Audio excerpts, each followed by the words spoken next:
حامدا ومصليا أما بعد فأعوذ بالله من الشيطان الرجيم بسم الله الرحمن الرحيم والعصر زمانے کی قسم ان الانسان لفی خسر تمام کے تمام لوگ خسارے میں ہے الا الذین آمنوا وعملوا الصالحات مگر وہ لوگ جو ایمان لے آئے نیک عمل کیے وتواصوا بالحق اور حق بات کی تلقین کی وتواصوا بالصبر اور صبر کی بھی تلقین کی۔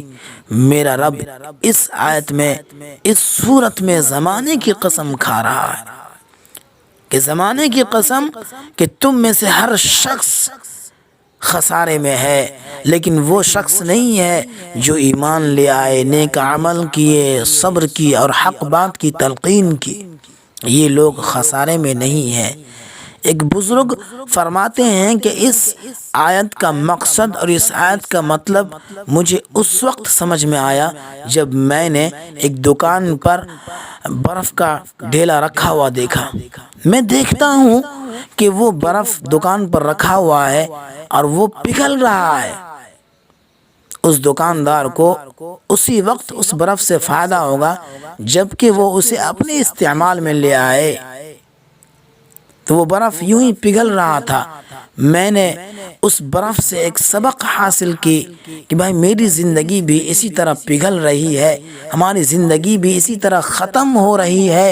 اگر ہم نے اپنی زندگی سے فائدہ نہ اٹھایا تو آخرت میں مجھے بہت خسارہ ہونے والا ہے۔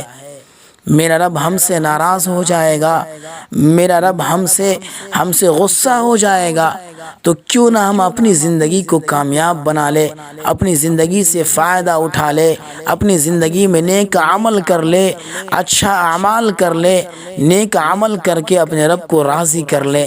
وہ بزرگ کہتے ہیں کہ مجھے اس برف سے ایک بڑا سبق ملا کہ ہم نے اپنی زندگی کو جانا، ہماری زندگی اس برف کی طرح ختم ہو رہی ہے۔ اگر یہ دکاندار اس برف سے فائدہ نہ اٹھایا تو یہ برف یوں ہی پگھل کر ختم ہو جائے گا اور دکاندار کو بہت بڑا نقصان ہوگا۔ اسی طرح ہمیں بھی یہ بات سمجھ میں آ گئی کہ ہم نے اپنی زندگی سے فائدہ نہ اٹھایا، نیک عمل نہ کیے، اچھے اعمال کر کے اپنے رب کو راضی نہ کیا، تو پھر ہماری بھی زندگی ہمیں کام نہیں آئے گی۔ اسی لیے دوستو، موت آنے سے پہلے موت کی تیاری کر لے۔ اللہ ہمیں عمل کی توفیق دے۔